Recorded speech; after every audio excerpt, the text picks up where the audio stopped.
Top-ranked professionals and elite fighters, they understand this, that in a fight, defense is always first.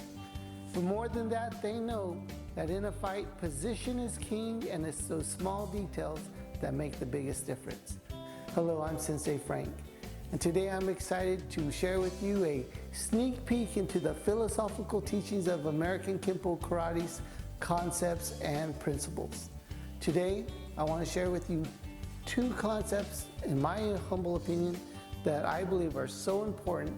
They will not only change the way you look at fighting, but they will also change the way you approach a fight.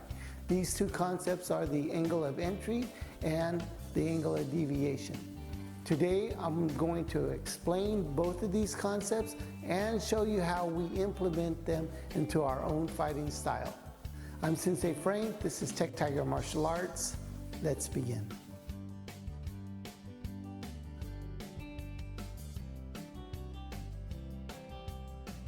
The first thing I want to say is that in order to help us understand these concepts and principles a little bit better, we're going to be using the self-defense move, attacking mace. Basically, attacking mace is a self-defense move against a thrust punch. A step-through thrust punch. So our attacker's coming forward in the straight line of attack, and he's punching high up on the chest to the top of the face. The move itself, we step back into that fighting horse stance. We do inward block, punch, cover, kick, merge of gravity, and punch in the end. Attacking mace is a great move to help explain the angle of entry and the angle of deviation. Okay, let's talk about the angle of entry. The angle of entry is nothing more than a position you're taking in comparison to your attacker, so that you can create a path to get to an intended target. Once you understand the angle of entry, you can then learn to read your attacker to counter his attack. Which brings us into the angle of deviation.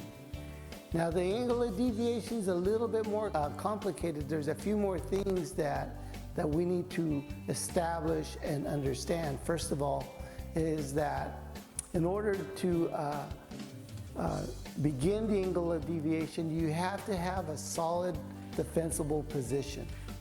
A position that you can defend against kicks, punches, you can repel those throws, sweeps, and takedowns. A defensible position that you can throw your own kicks and punches, that you have mobility and stability. And your attacker needs to be able to see that position consistently from you. Because once he starts to try to figure out how he's going to enter in, then you can deviate from that defensive position and move to a more superior position to counteract his aggression, his attack. A second thing that we need to understand about the angle of deviation is that your defensive position has to be so good that you can actually think in the middle of that fight. You have to be able to read and understand what your attacker is doing, and this is vital.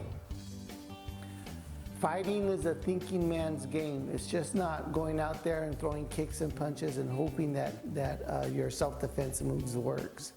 You have to be able to understand your opponent, how he's attacking you, what weapons he's attacking you with, his line of attack, his angle of entry, and so many other things. Thus, you can devise a game plan to counteract him to win the fight. The next thing is that you have to understand your angle of entries. And the self-defense moves, if you learn the self-defense moves written as they are, the self-defense moves themselves, they give you the angle of entry.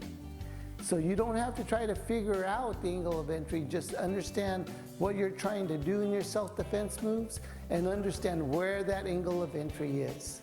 And then lastly, once you enter into that pocket, that angle of entry pocket, you have to move right away. You can't wait to see hope for the best. You have to respond and react and move in and out and know that you're still in that fight.